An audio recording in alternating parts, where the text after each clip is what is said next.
Hello, children, and welcome back to Bible study.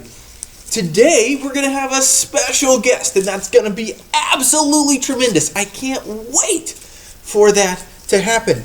And we're going to look at this book right here, Big Enemy, Bigger God, the story of Gideon. And now, believe it or not, I got this idea straight from Common Sense. Now, Common Sense is a pamphlet written by one of our founding fathers, Thomas Paine, way back when, even before America was born. The Declaration of Independence was signed in 1776 in July 4th. And Common Sense was written in February of 1776, if I remember correctly. And he talks about Gideon and has some really good points about how amazing Gideon is and some of the things that we need to learn from Gideon. And so we're going to learn about Gideon because he's right. And there's a lot of great things to learn from Gideon. This flip book just tells the story so well that I think this is how we're going to tell it today. When would God's people learn? First, they sinned against God. Second, their enemies bullied them. Third, they cried out, "God, help us!" Fourth, God saved them. Fifth, they forgot God. Then the people sinned, and the whole story started all over again. And again, and again, and again, and again. It was a cycle. It never stopped. This time, the Israelites were in real trouble. For 7 years, their enemies had tormented them.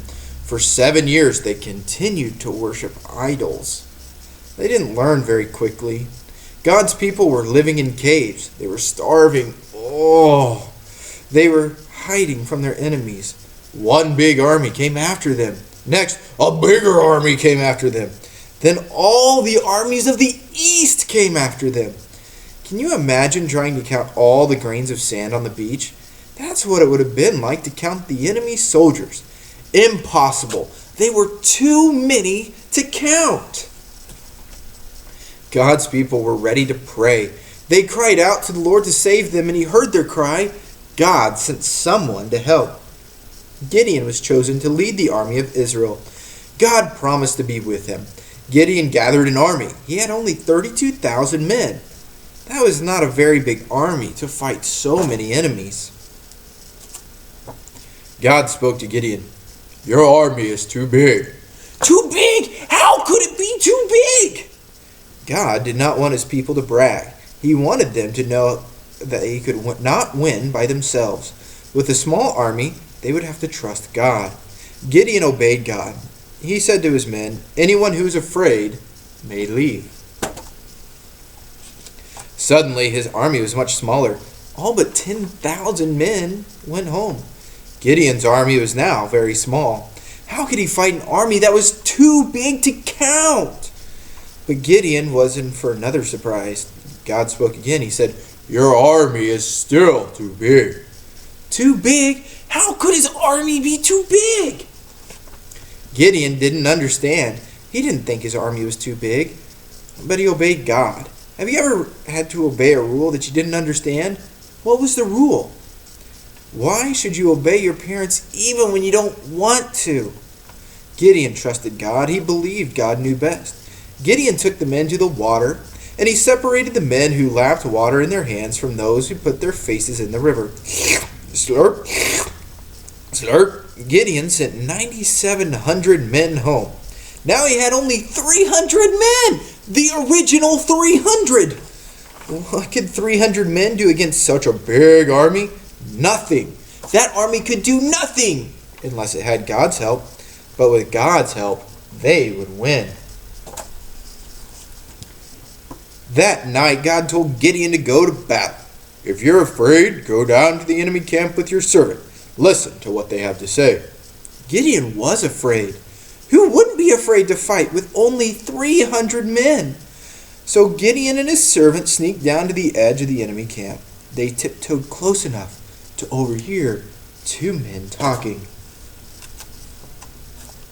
"I had a dream," one man said. "It was a silly dream. A loaf of bread bounced into our camp and knocked over a tent. Can you imagine that? The other man said, your dream meant that God has given our camp to Gideon. When Gideon heard that, he could hardly keep from jumping and shouting. He quietly worshipped the Lord. Then he hurried back to his little army. It didn't matter if he had 3 men, 300 men, or 3 million men. God promised he would win, and God would keep his promise. When Gideon arrived back at his camp, he commanded, "Get up! The Lord has given the enemy into your hands." Gideon and his men divided into 3 groups. Each man carried a sword, a trumpet, and a torch. Each torch was covered by a pitcher. "Watch me," Gideon said. "Do what I do." Gideon and his men went in different directions. They crept through the darkness and silently surrounded the great snoring army. Gideon blew his trumpet and broke his pitcher. His torch shone in the darkness. Then his men did the same thing. They blew 300 trumpets. They broke 300 pitchers. They held up 300 torches. They shouted, "A sword for the Lord and for Gideon!" Their armies woke up, and when they heard the noise, they stumbled from their tents. They were terrified. God caused Israel's enemies to fight each other. In the darkness, they did not know they were fighting their own men. Many were killed. Some ran, but the people of God captured them. God gave Gideon and his little army a great victory. The people of God were safe at last. Gideon trusted God. God always keeps his promises. There were so many people in that other army, you couldn't even count them. Did you know America has like 360 million people in it, and we count them? There is a census that went out this last month to count how many people are here in America. And we did that. This army was so big, you couldn't even count them. Now, they didn't have all the fancy techniques of counting that we have today, so it might not have been that big, but it was huge. And then there was only 300 men. Sometimes that's how many people we have at Eastwood on Sunday mornings, is 300 people. Can you imagine taking 300 people against so many people you can't even count them? I mean, that's amazing. And God says, I can do anything. I will work with you and through you and for you. And we can do anything together because I'm God. So, what little thing do you see that God is going to do great things with? We'll see you next time. Bye-bye. Hey guys, and it is time for story time. But today, I have a really good friend who's going to come tell the story. And so, if Mason would come up here, he's going to show us the story. He's going to read us the story, and it's going to be absolutely fantastic. The ship's all yours, Mason. Alright, ahoy there, mateys. Welcome to, I don't know, do we have a name for this boat? I guess not. Alright, so this is Promises Are Special. Sometimes promises are spoken when you promise something to someone else. A promise made to someone in your family, like your mother, or a special promise made to a friend.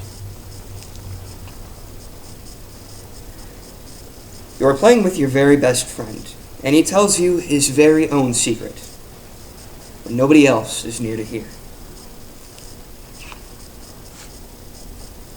When you sit quietly, your eyes are wide open, your ears are wide open, listening to every word. And when he is finished, telling you something he wants to share with only you, he says, "Promise not to tell?" And you say, "I promise." And because he is your best friend, and you are a real, true friend, and never, ever break your promise.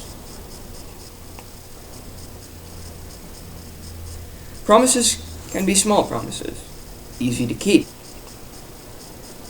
And you say, "I promise." And because he is your best friend, and you are a real, true friend, and never, ever break your promise. Promises can be small promises, easy to keep. Like when your mother promises you that next time it is your turn to lick the frosting bowl. Or when your father promises you a nickel if you help him rake up the leaves in the yard. Promises can be big promises, hard to keep. Like when you promise to brush your teeth every day without being told. Or when you promise to be so good that nobody will ever have to scold. Spoken promises can turn a frown into a smile.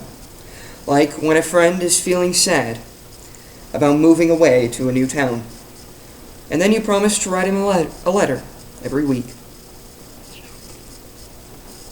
Broken promises can turn a smile into a frown. Like when Father promises, tomorrow we will have a picnic in the woods. But then tomorrow comes, and it's raining.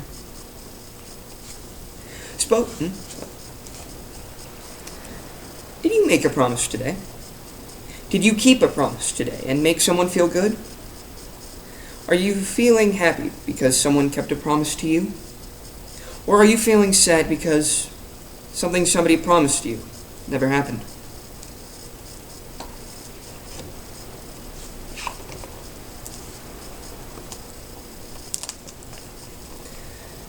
God kept his promise to his people when he sent his Son to die for us. Those who believe in God's Son, Jesus, as their Savior, know that God has promised them a beautiful new life with him, on earth and in heaven. When I really, truly keep a promise I have made to myself, or to someone in my family, or to a friend, I am glad, for promises are special. But what makes me happiest is knowing that God will always keep his promises to me. His promises are extra special.